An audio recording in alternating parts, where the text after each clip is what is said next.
ইশরাক ভাইয়ের লোকজনই তাকে তুলে নিয়ে গেছে। ইশরাক ভাই ডিবি পুলিশের কাছে ওদেরকে ধরা গেছে। রিমান্ডে নিয়ে অপুর মুখ থেকে আসিফ নামটা আর নাহিদ ইসলাম নামটা তারা শুনতে চাইছে। গুলশানে চাঁদাবাজি কাণ্ডে গ্রেপ্তার জানে আলম অপু এক ভিডিও বার্তায় জানান, চাঁদাবাজির ঘটনার মূল পরিকল্পনাকারী হচ্ছেন আসিফ মাহমুদ সজীব ভুইয়া। কিন্তু এখন জানা গেল সেই স্টেটমেন্টটি ছিল জোর করে তৈরি করা। অপুকে নিজের বাসায় ধরে নিয়ে গিয়ে আসিফকে ফাঁসাতেই শারীরিক নির্যাতন এবং জোরপূর্বক ভিডিওটি ধারণ করা হয়। মূলত আদালতের রায়ে ঢাকা দক্ষিণ সিটি কর্পোরেশনের মেয়র পদ ফিরে পেলেও ইশরাক হোসেন দায়িত্ব পাননি। এই নিয়ে তিনি স্থানীয় সরকার উপদেষ্টা আসিফ মাহমুদের বিরুদ্ধে অভিযোগ করেন এবং তার পদত্যাগ দাবি করেন। ওই সময় তাদের দুজনের মধ্যে কথা চালাচালিও চলে, মানে দুজনের শত্রুতা অনেক আগে প্রকাশ্যে এসেছিল। জানা গেছে সেই শত্রুতার প্রতিশোধ নিতেই ইশরাক নোংরা রাজনীতির খেলা খেলতেছে। সাদিক হোসেন খোকার মতো বিএনপির একজন ত্যাগী নেতার ছেলের এমন অধপতন মানতে পারছে না কেউ। আহমেদ নামে একজন ফেসবুকে লিখেছেন, ইশরাক নেতা হিসাবে কতটা নোংরা দেখেন। জানে আলম অপুকে তার বাসায় নিয়ে জোরপূর্বকভাবে উপদেষ্টা আসিফ মাহমুদের নামে বদনাম ছড়ানোর জন্য চাঁদাবাজির সাথে আসিফ মাহমুদ জড়িত এমন স্ক্রিপ্ট লিখে অপুকে দিয়ে পড়ানো হয়েছে। ইশরাক ক্ষমতার লোভে পাগল হয়ে গেছে, সে ভালো করে নাটকটাও সাজাতে পারে নাই। জানে আলম অপুর বউ এসে সব বলে দিচ্ছে। গ্রেফতার হওয়ার আগে ইশরাক অপুকে তার বাসায় তুলে নিয়ে যায়।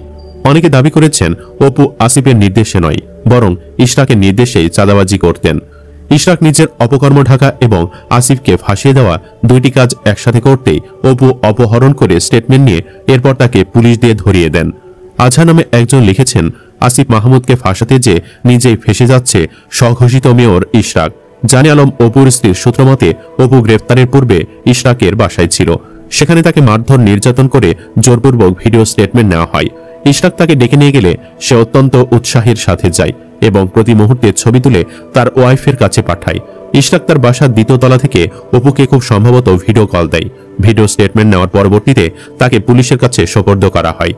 ইশরাকের এমন অধপতন আর বাবার নাম ডুবানোর বিষয়ে ফেসবুকে লিখেছেন একজন সোশ্যাল অ্যাক্টিভিস্ট। তিনি লিখেছেন, ইশরাক ভাইকে কদিন আগে অনুরোধ করছিলাম যেন বাপের নামটা খারাপ না করে, কিন্তু ভাই তার বাপের নাম খারাপ করে নাই, একদম ঘেটে গু করে ফেলছে।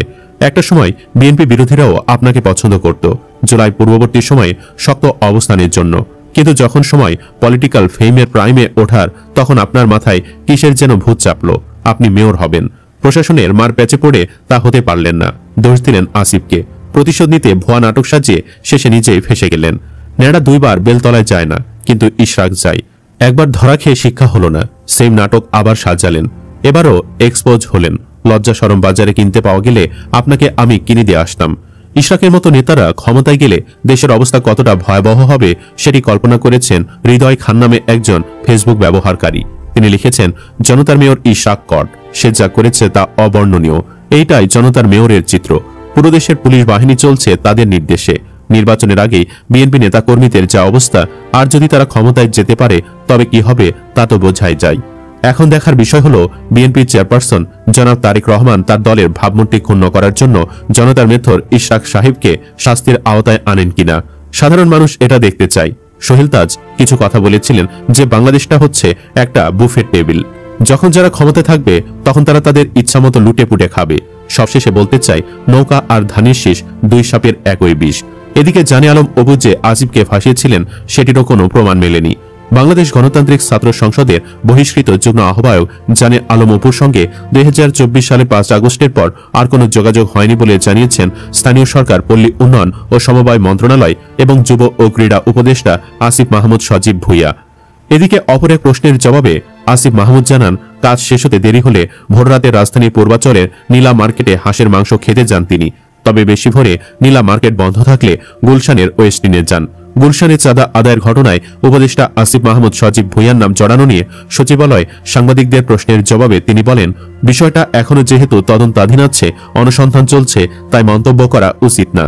তারপরও যেহেতু আমার নাম স্পেসিফিক্যালি সেখানে এসেছে এবং আমার নামটা আসার পর আমি অবাকই হই। তিনি আরো বলেন, জানে আলম অপুকে আমি চিনতাম যখন আমি ছাত্র অধিকার পরিষদে ছিলাম। 2022 সালে যখন আমরা ক্যাম্পাসে ছাত্র রাজনীতির সঙ্গে যুক্ত ছিলাম তখন সেও ছাত্র অধিকার পরিষদ করত। সম্মিলিত বেসরকারি বিশ্ববিদ্যালয় কমিটিতে সম্ভবত সে ছিল, তখন চিনতাম। কিন্তু গত 2024 সালের 5 আগস্টের পরে তার সঙ্গে আমার কখনো কথা বা দেখা হয়নি। আসিফ মাহমুদ বলেন, এ ধরনের একটা অভিযোগ আসার পর আবার আরেক জায়গা থেকে জানতে পারলাম। কিছুক্ষণ আগেও আমি ক্যাবিনেট থেকে বের হয়ে দেখলাম একজন সংবাদ সম্মেলন করেছেন, তার স্ত্রী পরিচয়। আমি খোঁজ নেওয়ার চেষ্টা করছি আসলে কি ঘটনা। তিনি দাবি করেছেন অপুকে গুম করে নিয়ে এই স্টেটমেন্ট আদায় করা হয়েছে জোরপূর্বক। যদি এরকম কিছু হয়ে থাকে এটা আসলেই অত্যন্ত শঙ্কাজনক। এদিকে সংবাদ সম্মেলন করে অপুর স্ত্রী কাজী আনিশা অভিযোগ করেছেন, বিএনপি নেতা ইশরাক হোসেনের নেতৃত্বে গণতান্ত্রিক ছাত্র সংসদের সাবেক যুগ্ম আহ্বায়ক জানে আলম অপুকে অপহরণ করে জোরপূর্বক মিথ্যা স্বীকারোক্তিমূলক ভিডিও বানানো হয়েছে। আনিশার দাবি, 31 জুলাই রাত 11:30 থেকে 1 আগস্ট সকাল 7:30 পর্যন্ত জানে আলম অপু নিখোঁজ ছিলেন। রাত 11:30টায় তাকে একটি মোটর সাইকেলে করে রাজধানীর একটি বাসায় নিয়ে যাওয়া হয় এবং জোরপূর্বক ভিডিও করানো হয়। সংবাদ সম্মেলনে আনিশা জানান, গত 8 আগস্ট কারাগারে অপুর সঙ্গে তার দেখা হয়। তখন অপু তাকে বলেন, আমাকে তুলে নিয়ে গিয়ে ভিডিও করা হয়েছে, যে কোনো সময় তা প্রকাশ হতে পারে, কিছু করার থাকলে এখনই করো। বিএনপি নেতা ইশরাকের সংশ্লিষ্টতা সম্পর্কে তিনি বলেন, 31 তারিখ রাত 11:30 থেকে সকাল 7টা পর্যন্ত অপুকে যে বন্দী করে রাখলো, সেখানে যে ওর স্বীকারোক্তি নিল, এই স্বীকারোক্তি নিল কারা এবং গোপীবাগে কার বাসা? ইশরাক ভাইয়ের বাসা না? অপুকে তো ইশরাক ভাইয়ের বাসার সামনে থেকে ধরছে, কয়েকটা ছবি ঘুরে বেড়াচ্ছে, এগুলো তো ইশরাক ভাইয়ের বাসাতেই। এখানে তো সন্দেহের কিছু নাই, অপুকে নিয়ে ইশরাক ভাই জোর করে এগুলো করাইছে। 35 মিনিটের ওই স্বীকারোক্তিমূলক ভিডিও অপুকে শিখিয়ে দিয়ে কাটছাট করে পেশাদারিত্বের সাথে প্রকাশ করা হয়েছে বলেও দাবি করেন তিনি। স্বামীর উপর অমানবিক নির্যাতন চালানোর অভিযোগ এনে তিনি বলেন, অপুকে সকাল 7:30টায় গ্রেফতার করা হয়েছে গোপীবাগ থেকে, আর বেলা 11:30টায় গ্রেফতার দেখানো হয়েছে। এই 4 ঘন্টায় অপুকে অমানবিক নির্যাতন করা হয়েছে। ডিবি পুলিশ আমাদের অপুর কোনো সন্ধান দেয় নাই। তারা বেলা 11:30টার পর যখন মিডিয়া জেনেছে, তারপর থেকে রাত 11টা পর্যন্ত ঢাকার বিভিন্ন জায়গায় অপুকে নিয়ে ঘুরেছে।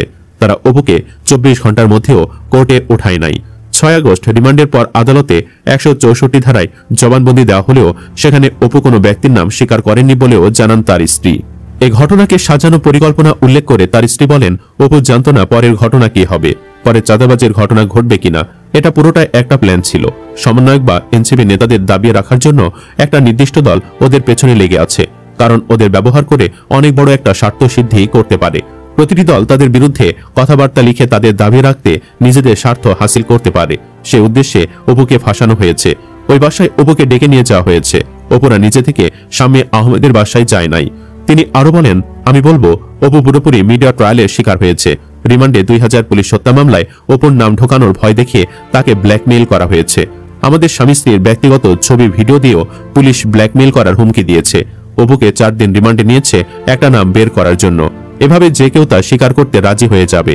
সুপ্রিয় দর্শক, এভাবে কাউকে নির্যাতন করে মিথ্যা স্টেটমেন্ট নেওয়ার দায়ে ইশরাককে কি আইনের আওতায় আনা উচিত নয়? কমেন্ট বক্সে জানিয়ে দিন